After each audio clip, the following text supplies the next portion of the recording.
because a lot of changes on the horizon for most families and all kids. Maybe there's a new school, but at the very least, there will be new teachers, new social situations, and new opportunities. Going back to school can bring on the jitters all around. And according to my first guest, the key to minimizing fear is in the preparation.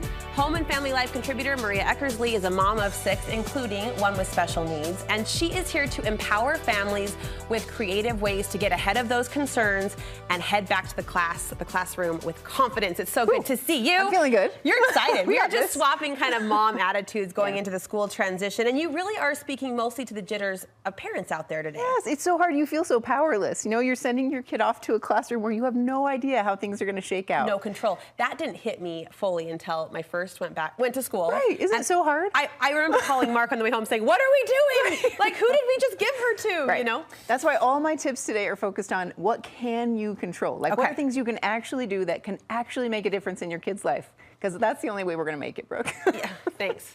I'm here. I'm hanging on your every word. We got this. These ideas stem from personal experience, a very personal experience. Yeah, so most of my good creative ideas come from being Jack's mom. So I don't know how much you know about Jack. Tell us about Jack. Jack is my second in our lineup of 6 kids. He's 20 now, but he was diagnosed with autism when he was 4. So all of his school life was spent trying to figure out.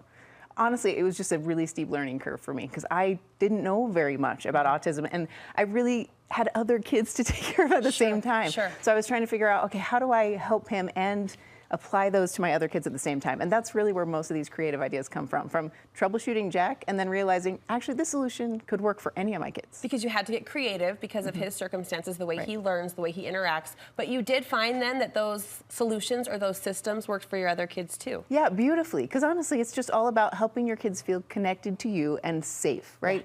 Yeah.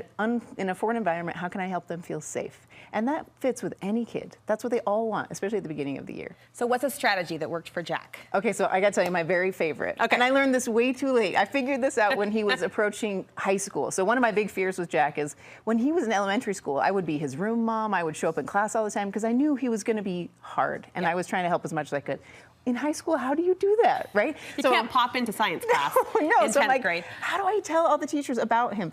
So here's my strategy. I made a selfie video. It wasn't fancy. It was maybe 3 minutes long where I introduced myself. And then I talked through Jack. I talked about his fears and where he struggled and what they should watch for. And hey, by the way, he hates writing with pencils. So if he struggles there, give him a pen. And I can't even tell you the feedback I got from teachers. I sent it to all the teachers that he had that semester and You put yourself on camera. Yeah, just sitting in my car. You shared not only your mom voice, but your mom heart and your mom's strategies about your child. You sent it to them. They loved it. They loved it. I mean, and they would send it off. So if they had an aide in their classroom, they'd let the aide watch it, or even like the lunch lady watched it, so that they all, what was great is then he walked into this gigantic high school and people were like, Jack!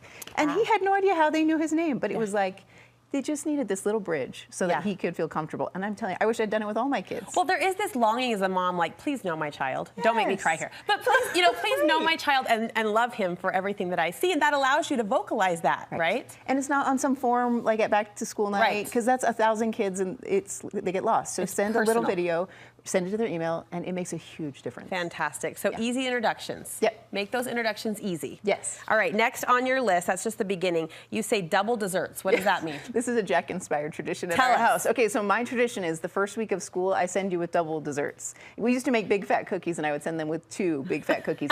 And it's really simple. The idea is that in the lunchbox, when they open it up, they get one treat, and their assignment is to give the other treat to somebody else. Oh, I love I'm telling you, this. by day 3, everybody wants to sit by Jack. Because he's got extra treats. So one to keep, one to share. You're genius. And it works with all my kids, not just Jack, right? Because everybody wants to be the kid who's like, yeah, I've got an extra Twinkie. Do you want one? Well, but for especially, I'll underscore, and maybe this was Jack too, but I have a child who's a little more introverted, a little more quiet. And to have a tactile object that encourages him to reach out and say, hey, my name is, that's a big deal. That's a big push. Right. And it's just such an easy, simple thing, and nobody turns it down. You know? Like, that's all you want for your kids. Double desserts. Don't get rejected. No one's going to turn away a Twinkie. No, of course No one's not. going to say no to a Rice Krispie treat. All right, you also set up some secret codes with your kids. Yes, this is critical, especially if your kids are kind of older, elementary age, because nothing helps in a hard day than like having a little taste at home, right? But you also don't want to be the kid that's got like the gushy love note in their lunchbox from their mom. I mean, I loved those in first grade, but Right. you're saying But come like fifth grade. Yeah. No, you cannot do that to your son. So this is where you have to develop a secret code. Okay. And so this was really simple. We had these, you've probably seen these a dozen times What? on Studio5, these little glowing lights that I buy in bulk, and I would just drop one like in their backpack or maybe in their pencil box. Even with my teenagers, I would put one in their cup holder of their car. And it was just a way for them to know like, oh, hey mom loves me, mom's thinking about me, but nobody else would know what You're that means. sitting here laughing and smiling, and I'm like, where's the tissue box? That's so sweet. Mom's sparkles are everywhere. Yes, it's just, and it could be anything. You know, like you could tie a ribbon to their spiral notebook on the day that you just want them to know you're thinking about them. Or it's a Love big it. test day, you know, something like that. And we get these on Amazon? Yeah, or just get anything. I mean, it could be a funny toy from their childhood that you put in their backpack and then you pass it back I want and the forth. blinking light. Will you link Okay, us? yes, I will give Okay. you the link. Those are for sure. I want Every mom should my have those. confetti, my sparkle everywhere. That's me being egocentric. Okay, what's next? Okay, so this is another one I love. This is to take things into your own hands with reward systems. So Okay. you know how a lot of teachers will do incentive programs to help your yes. kids? With Jack, it was tricky because he was getting rewarded for things that other kids weren't. Like his whole goal was to try and sit still in class, and nobody else got rewarded for sitting still in class.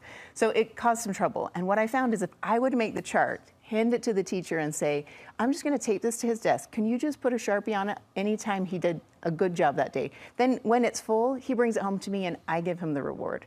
So nobody in the classroom even knows what that chart is for. It doesn't like list He wasn't anything. singled out for those tasks. It was just this little thing that a teacher could come by, but Jack cared a lot about it. So he would bring it home and be like, I got it. You know, we probably did 10 of these in 1 year because I'd network with the teacher and say, where's he struggling? Great, I'll make you a little card. I mean, it could Love be it. anything. It could even be a punch pass from a restaurant. Nobody would know the difference. So. Love it. Props to you, Yeah. and props to these teachers who are willing to individually, you know, tend to and Yeah. care for. I really feel like all of them want to be that teacher Agreed. for all 30 kids. Agreed. They just can't. Sure. So anything you can do to like give them a shortcut makes a huge difference. Be the mom hero for Yeah. them. Okay, these are awesome. What else? Okay, so another one I love is just to kind of give them a getaway, right? So you need to catch them off guard in some way. Because if you're the mom that like pops in and says, hey, I brought Little Caesars for all of your lunch table, just randomly, maybe one time in the year, catching them off guard is a way to say like, I love you, I'm here for you. Even if you can't be in the classroom, you can't be there every day. So, The surprise becomes joy. yes, Yeah. like, hey, I pulled you out of class so we could go get swig together, let's go. Yeah, nice. Yeah. All right, you say you call for reinforcements as well. Yes, oh, this is a big one for me. So another thing I learned with Jack when he was heading into junior high is they tend to get bullied a lot more. Kids with special needs just, I mean, it kind of breaks your heart, but that's Now just I how really it am is. gonna cry, yeah. I know, I'm Yeah. sorry, Yeah. it happens.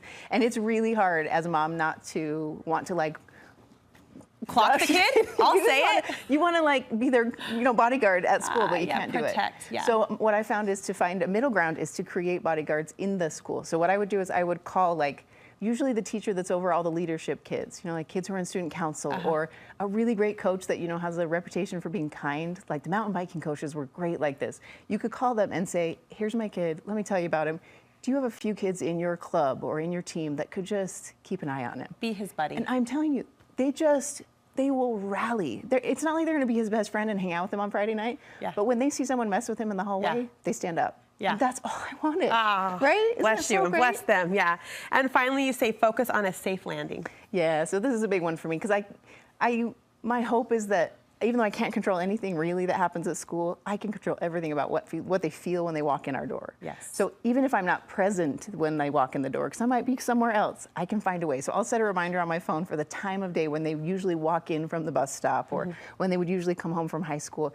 And then you just find a way to like pop in. So even if you're not there, I will go on my Alexa app and I will like drop in on the kitchen Echo Dot or on Violet's and be like, hey, how was your day? Or if you have Marco Polo and you can, you know, on your lunch break, you could leave a message for your kid and say, hey, don't forget to check your Marco Polo. Yeah. They just need a little reminder that you're thinking about them, you want to hear about their day, even if you can't be there. These ideas perfectly illustrate the brilliance that is Maria Eckersley and why we love her the way we do. You bring a practical piece to like heartfelt work, and we love that about what a you. kind So compliment. thank you for Thank making you. it easy, and you have made it easy to connect, and you have a freebie for us too. Yes, I just whipped this up because honestly, I know most people can't create that. So this is just a simple printable. It's free on my website for if you're a mom with special needs or just a mom of any kid. It's the Punch Pass? The Punch Pass. Yeah. It's free. You can go grab it on my website. How can we do that? Just go to mecmom.com. Okay, this was really heart boosting. Thank you so Thank you, much. Brooke. And tell Jack thanks for letting you share his story. I'll do with us. that. We appreciate it.